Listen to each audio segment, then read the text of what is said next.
Sunrise in Zagero, a remote rural village in eastern Tanzania. It's the end of the rainy season.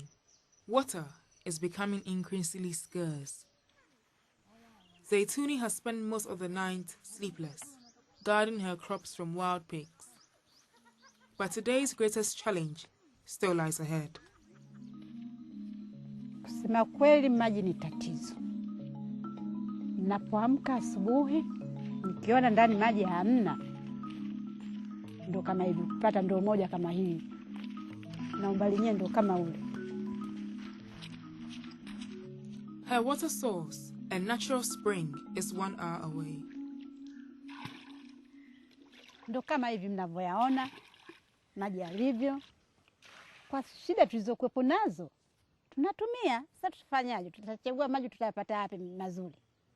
Soon, at the height of the dry season, the spring will dry up. Kuanzia mwezi wa 8 mpaka wa 9 wake hamna maji yanayopatikanika hapa. Tunalala siku 3, mtu sengine hujapata maji. But it's not only in rural areas that water is a problem. Even in Dar es Salaam, Tanzania's largest city and the country's economic and political center, the search for water dominates many people's lives. Mimi naitwa Flaviana Niuka, nina watoto 2 na ni mwanamke mjane. Kwa kweli maji kwangu ni shida sana, naweza kukaa miezi maji tusipate. Na kule hapo bondeni nana walikuwa natoka maji. Yaani kwa sasa hivi tuna miezi kama 3 hapa yatoki maji, ni bomba lile linalotoa maji.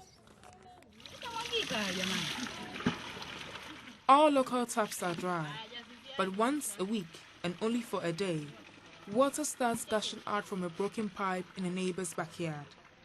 People come from miles away. It's 7 a.m. Flaviana places her first buckets at the end of the queue. They will take 3 hours to get to the other side.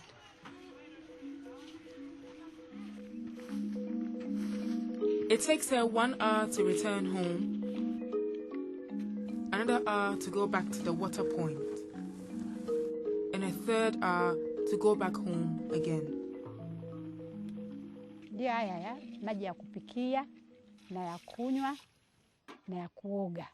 Na watoto ndo kama vile 5 na ile bibi na mimi mwenyewe. Ndio hivyo tunabana matumizi, lakini hata nitosha kwa umbali wa huko.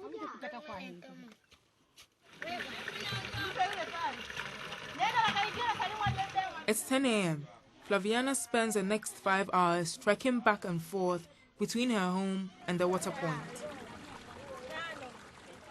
She brings back full containers and drops off empty ones. The family controlling the source charge 50 shillings per bucket. So 25 buckets, the amount required weekly by an average household, cost $1. For Flaviana, that's half a day's earnings. The family refuses to explain to us why it's only their pipe that has water and why it only works once a week. As her buckets crawl along the line, Flaviana cooks, washes her clothes, and the baby too. Kwa siku kama leo maji yakitoka itabidi ujaze vitu vyote vya ndani. Na akitoka tena leo maji tena mpaka wiki ndio anatoka maji. It's 3 o'clock. The queue is dying down. The caretaker decides it's time to close the pipe. As we try to film him doing so, a great commotion arises. The family has had enough. They don't want us to film them closing the pipe and demand we leave immediately. Some people haven't filled their buckets yet, but for today at least, business is closed. It's 4 o'clock, and far away from the city, Zaituni needs 1 more bucket of water. There is a close water source, only 20 minutes away, in a neighboring village. But Zaituni is not a member of that village, so she's not allowed to use it. Kijiji cha Vilabwa tunafukuzwa wakati tukiwakuta wenyewe, wanatumwagia maji na tunarudi na ndoo kavu. Tunanyanyaswa sana huku. Kijiji cha pili. Zaituni decides to risk it. She dashes to the other water point, hoping it's not guarded.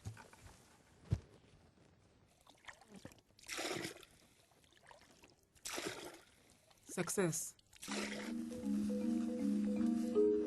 Zaytuni is overjoyed.